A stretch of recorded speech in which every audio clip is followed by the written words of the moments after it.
The dance of Sub-Zeros is about to begin. I'm going to go watch it. Okay. Why don't you go ahead, Dunyarzad? We still have some other stuff to do first. Okay then. See you later. Have you figured it out yet, Traveler? Time is ticking away! Awesome! What is it? Paimon wants to know!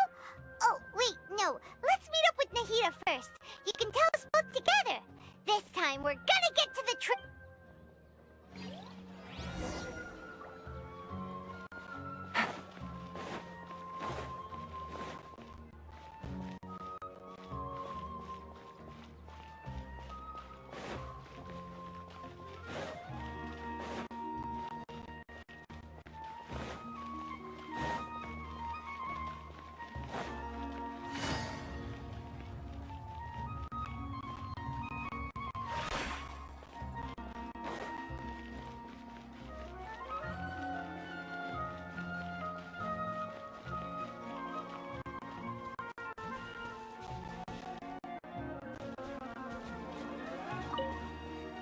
Take it easy.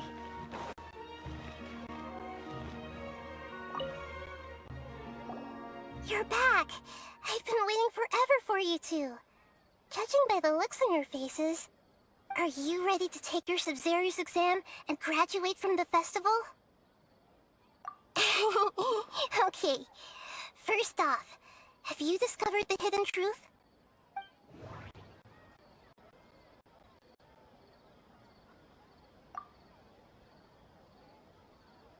Okay, Nahida said the Akasha relies on the power of a Gnosis to operate, as it is the manifestation of the God of Wisdom's power. It compiles the wisdom of the entire populace, and it grants knowledge to the people.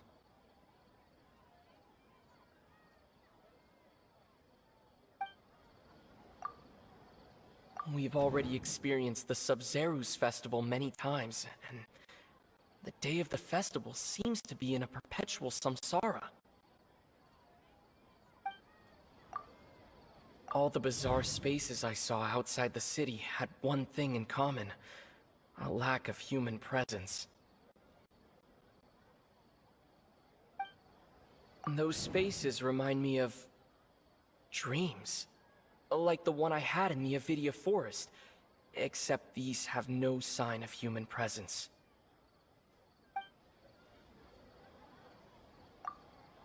The moon, illusions, and lies. What do they all mean? People in Sumeru don't dream. What a strange phenomenon.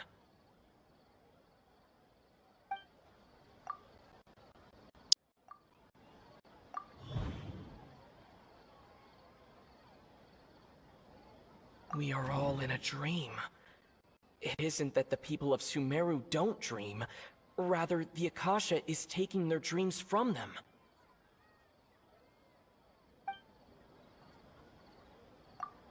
People in Sumeru think they don't dream, but the truth is the Akasha steals their dreams without them knowing it. And those spaces with no human presence are stolen dreams without their host. That would explain why they sounded so weird when he was trying to describe them. Huh. So people in Sumeru do dream after all. In fact, we're all in one big dream together right now. Correct answer. Now, how did you conclude that the Akasha is capable of this?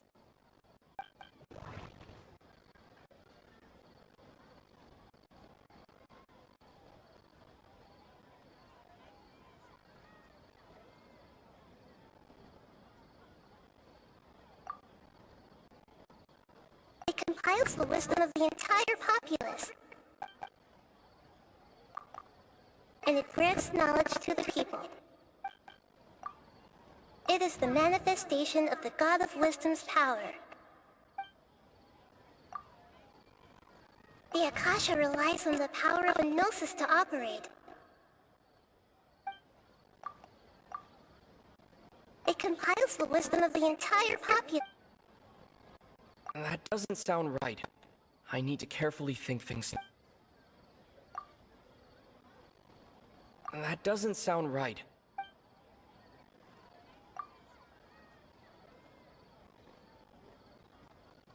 That doesn't sound right. Oh, okay. Those dream-controlling creatures in the forest also get their power from the Dendro Archon, right? That would explain why the Akasha has the ability to control people's dreams, too. But is stealing everyone's dreams really how the Akasha compiles their wisdom? Isn't there anything more to it than that? Dreams are fantastical, complex, and full of imagination. People's brains are the most active when they're dreaming. In other words, dreams are rich bundles of human wisdom. So, in other words, the complete opposite of how Hypatia understood it. Paimon remembers her saying that the sages think dreams are foolish delusions, and the fact that no one dreams is a blessing from Greater Lord Rukkhadevata. So it was all a dirty trick? The real story is that the sages from the academia are using the Akasha to steal people's dreams for their own use, huh?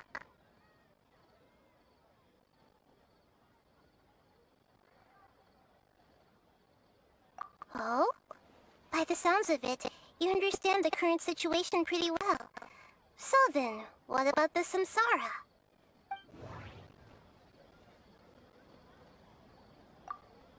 The beep is a prompt tone for Akasha operations. We still hear it every night, even though we removed our Akasha terminals. Those spaces kept disappearing before my eyes. But as soon as that beep sounded, many more spaces materialized. Those dreamscapes kept vanishing, but as soon as that beep sounded, more new spaces appeared. The Grand Sage said, "Go celebrate the birth of that god to your heart's content." Did he mean something more?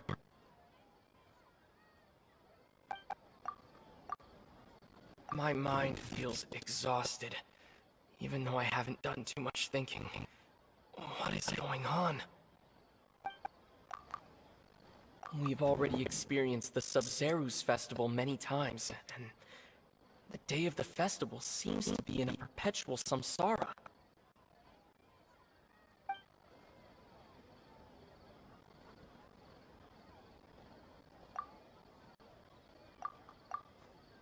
That doesn't sound right.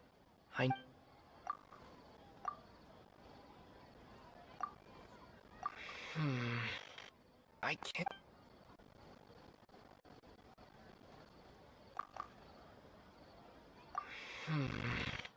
I can't...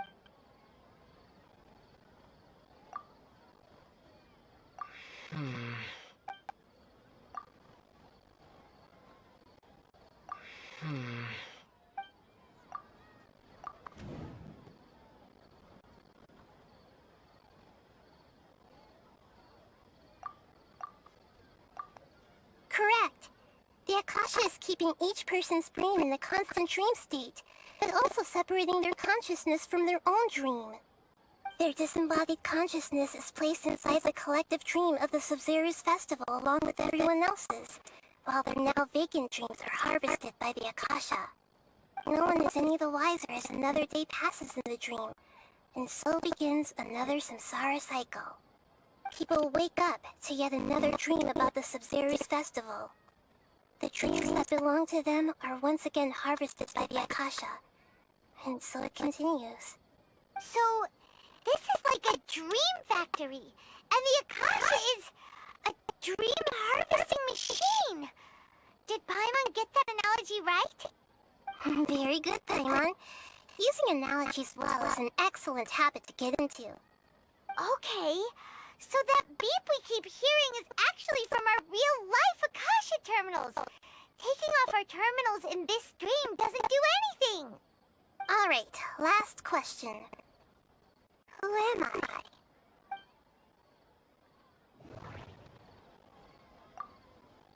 They say that alchemical divination is the Dendro Archon's divine revelation. So then, if Nahida has referred to herself as the moon... So you noticed. I thought that one would be the hardest question. That's why I put it last. That wasn't hard at all. Even Paimon gets that. Everything about you is different. We just didn't want to expose you is all.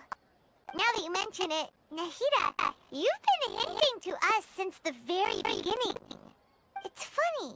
Thinking back to when we were asking all over the place for info about Lesser Lord Kusanali, Paimon didn't expect to meet you like this. Yes, so we can wait until we're back in real life. On the other hand, I'd be happy to answer any more questions you have about here and now. You asked me this question before. My answer was, it would literally blow your minds. Now that you know this is all a dream, this answer should hopefully make more sense. Have you heard the saying, don't wake a sleepwalker? Likewise, if someone suddenly had told you all this instead of you learning it on your own, your notion of reality and dream would be thrown into irreversible confusion. I couldn't expose you to that kind of risk. That's why I could only give you very subtle hints and some suggestions. Long story short, I'm really sorry I had to keep you guessing.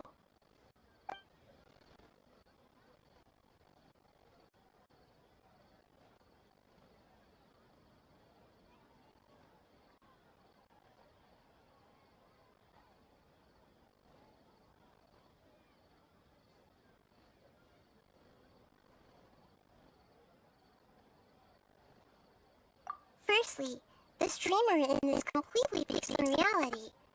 People have already experienced this Sumeru's festival, so it would be very difficult for them to find anything that strikes them as surreal. Secondly, you're probably wondering why people don't have any memories from earlier samsara, right? That's because people don't remember their dreams most of the time anyway.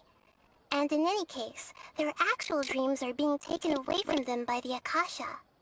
So whenever they wake up in this dream of the Sumeru's festival, they don't remember anything from their previous identical dream. That reminds Paimon.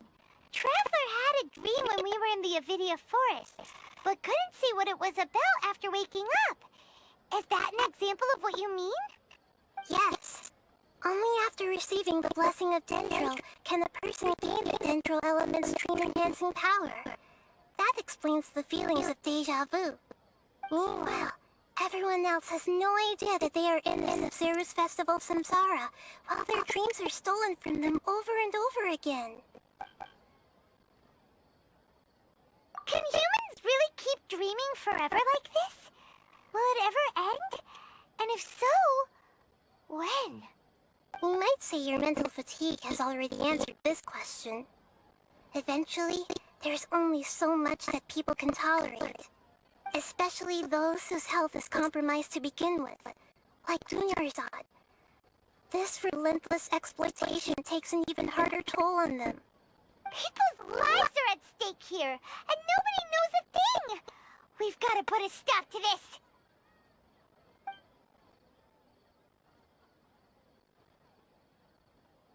I know, right? Why did they have to base this dream on my birthday? Could it really just be a coincidence? Even you don't know the reason? Wow, now that's strange. The Academia sages are determined to harvest lots of dreams in a short time, no matter the cost. They have to be up to no good. Unfortunately, I don't know anything about it. Traveler, do you have any information?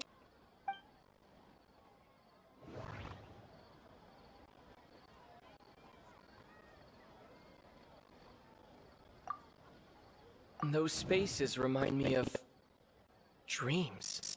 Like the one I had in the Avidia forest. Except these have no sign of human presence.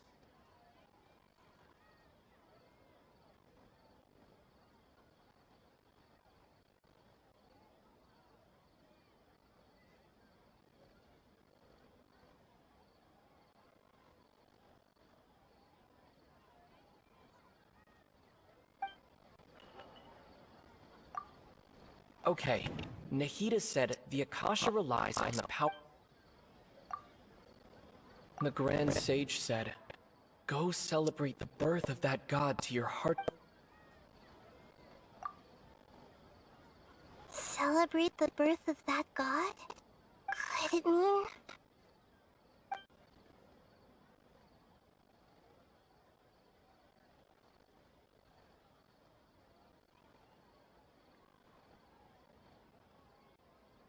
deceiving the people of Sumeru with no regard for their safety?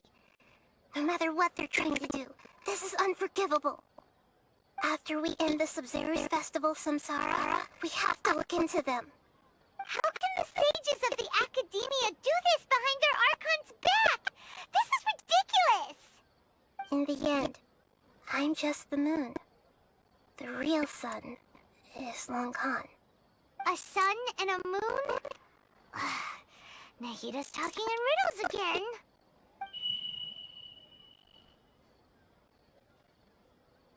Oh, we're out of time today! I'll tell you how to break free of the Samsara tomorrow. See you then.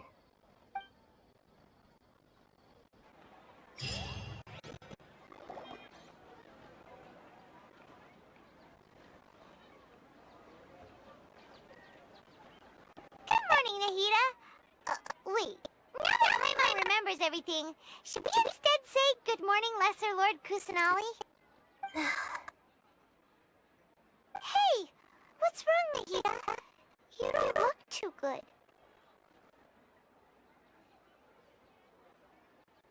I'm afraid that what you're thinking right now is correct. Did Dunyarzad already disappear? No way! Are we too late?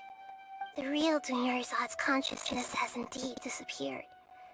It can no longer endure the constant dream harvesting.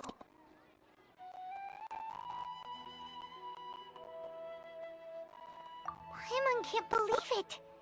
Wait, so what about that other Dunyarzad? Just what is she? Is she also going to disappear? She's actually something like a puppet, but not completely. The real Dunyarzad's consciousness could no longer keep playing her role in this dream. So another Dunyarzad appeared to replace her in the dream. Just like the grass and the trees, that Dunyarzad is just a building block of the dream that helps to keep it going. But personality-wise, she's nothing like the real Dunyarzad. Puppets are stiff, and can't copy a living person's vitality. After all, they're just there as filler. You know, speaking of which, the old Dunyarzad might not have been too different from a puppet. Dunyarzad truly believed that she met you within her consciousness, and it was you who inspired her. So you do remember her after all. Yes. Back then, her family was overly protective of her. No one cared about her personality or thoughts. It was as if she only lived to stall her Elazar. I just gave her a little wisdom so she could look at life in a new way. So that she could be her own person. But even so, she still...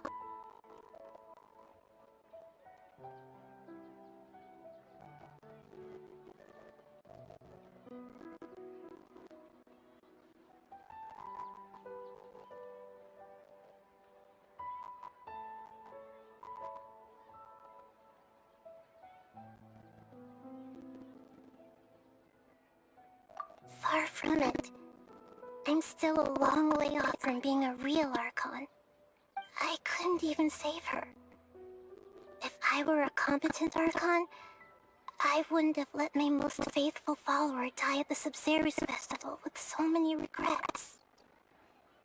Please don't beat yourself up over it, Nahida. It's the sage's fault, and theirs alone. I'm not beating myself up. All I did was to rationally observe the distance between myself and a real Archon. Don't be like that, Nahida. Even real Archons are still allowed to be sad.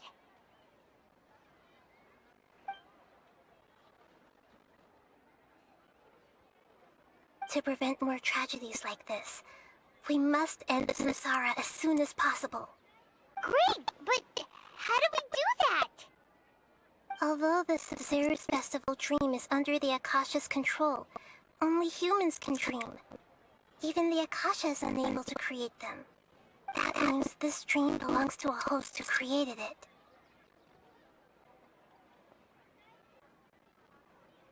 Huh? So, how should we find that person? Well, if this is someone's dream, then everything here must come from deep within their consciousness.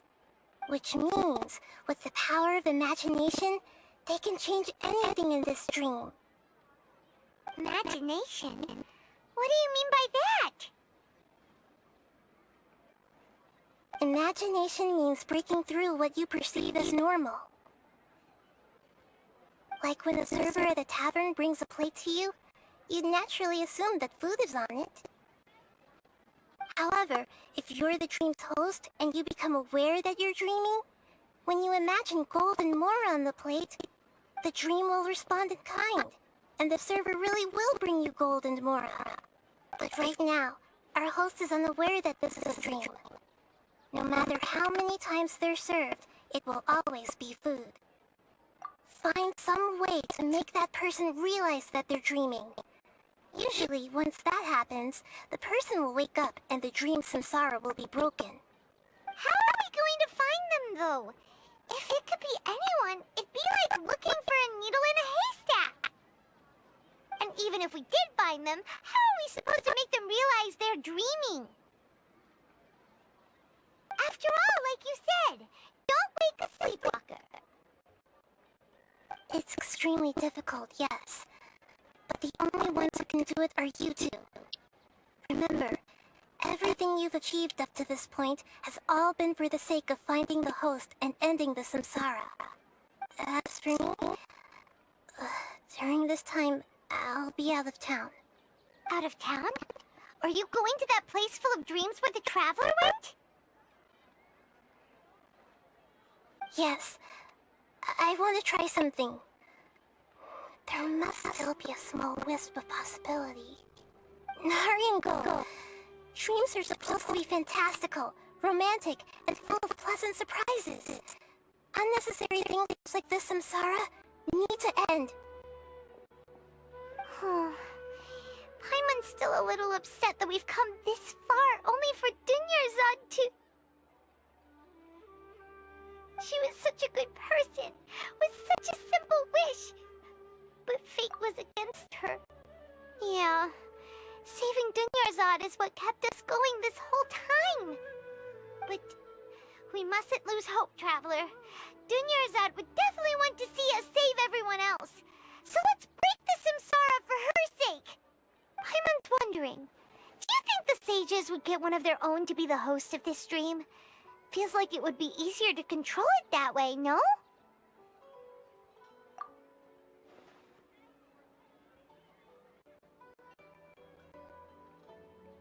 Huh. That's true. Plus, the sages probably weren't counting on there being other factors beyond their control, like Nahida and us. So, who do you think the host of the dream is? Oh, that would make sense! Ferris, the Knight of Flowers, is a symbol of the whole Sumeru's festival, right? Pretty core character. Let's go ask him some questions, shall we?